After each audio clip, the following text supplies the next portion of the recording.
ಯುಗಾದಿ ಪ್ರಸಾದ ಅಂದ್ರೆ 6 ರುಚಿಗಳ ಮಿಶ್ರಣ ಅಮ್ಮ. ಯಾರ ಮನ್ಸು ಹೇಗಿರುತ್ತೋ ಅವ್ರಿಗ ರುಚಿ ಸಿಗುತ್ತೆ. ಸಿಕ್ಕಿರೋ ರುಚಿ ಪ್ರಕಾರನೇ ಅವ್ರ ಮುಂದಿನ ಜೀವನ ನಿರ್ಧಾರ ಆಗುತ್ತೆ.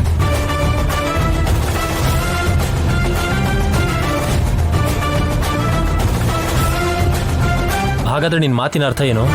ಇವ್ರ ಆಲೋಚನೆ ಕಹಿಯಾಗಿದೆ, ಇವ್ರ ಜೀವನನೂ ಕಹಿಯಾಗಿರುತ್ತೆ ಅಂತಿದ್ಯಾ?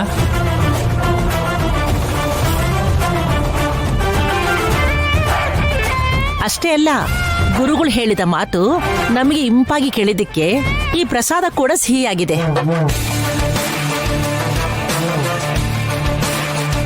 ಆ ಸುದ್ದಿ ಯಾರು ಕಹಿ ಅನ್ಸುತ್ತೋ ಅವ್ರಿಗೆ ಪ್ರಸಾದ ಕೂಡ ಕಹಿ ಅನ್ಸುತ್ತೆ.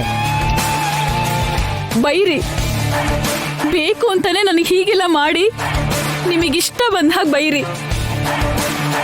ನನ್ನ ಕೈಲಾಗಲ್ಲ. ಮೊದಲು ಸ್ವೀಟ್ ತಗೊಂಡ್ ಬಾ. ಪರವಾಗಿಲ್ಲ ಅಕ್ಕ, ಇದು ಆರೋಗ್ಯಕ್ಕೆ ತುಂಬಾ ಒಳ್ಳೇದು. ಜೊತೆಗೆ ಬೇವಿನ ಸೊಪ್ಪು ತಿಂದ್ರೆ ಕಣ್ಗೂ ಕೂಡ ತುಂಬಾ ಒಳ್ಳೇದು. ಏಯ್, ಕಣ್ಣು ಬಂದ್ರೆ ಸರಿ ಹೋಗಲ್ಲ, ಜ್ಞಾನ ಕೂಡ ಬರಬೇಕು. ಏನ್ ನೋಡ್ತಿದ್ದೀರಾ? ತಿನ್ನಿ. ಏನ್ ತಿನ್ನೋದು? ಸ್ವೀಟ್ ಆಗಿದೆ ಅಂದ್ಯಲ್ಲ, ನೀನೇ ತಿನ್ಕೋ, ನನ್ಗೇನ್ ಬೇಡ. ಛೇ, ಚೆನ್ನಾಗಿಲ್ಲ. ನೀನ್ ಯಾಕೆ ನಿಂತ್ಕೊಂಡಿದ್ಯಾ? ಹೋಗು. 3 ಸೇರ್ಕೊಂಡು ಮತ್ತೊಂದೇನಾದ್ರೂ ಕುತಂತ್ರ ಮಾಡ್ಬೇಕಲ್ಲ. ಹುಷಾರು, ಮತ್ತೆಲ್ಲಾದ್ರೂ ಎಡವಿ ಬಿದ್ದೀಯಾ? ಚೆನ್ನಾಗಿದೆ. ಹೋದ್ರೆ ಯಾಕೆ ಹೋದೆ ಅಂತ ಅಂತೀರಾ, ಇದ್ರೆ ಯಾಕೆ ಹೋಗಿಲ್ಲ ಅಂತ ಕೇಳ್ತೀರಾ. ನಾನು ಯಾರ ಜೊತೆನೂ ಹೋಗಲ್ಲ. ನನ್ನ ರೂಮಿಗೆ ನಾನು ಹೋಗ್ತೀನಿ. ನನ್ನ ದೃಷ್ಟಿ ಮಾತ್ರ ಅಲ್ಲ, ಬದುಕು ಕತ್ಲಾಗೋಗಿದೆ.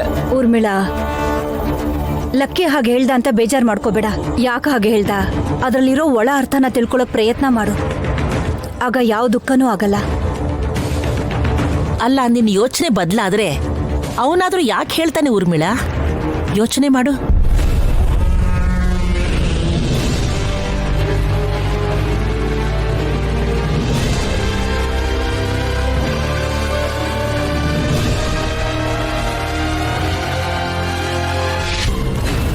ಹೌದು ವೈದೇಹಿ, ಶಿಷ್ಯಂದ್ರ ಪ್ರಾಣ ಹೋಗುತ್ತೆ ಅಂತ ಭಯಪಟ್ಟು ಗುರುಗಳು ಸುಳ್ಳು ಹೇಳೋದಕ್ಕೆ ಮುಂದಾಗಿದ್ರಲ್ವಾ?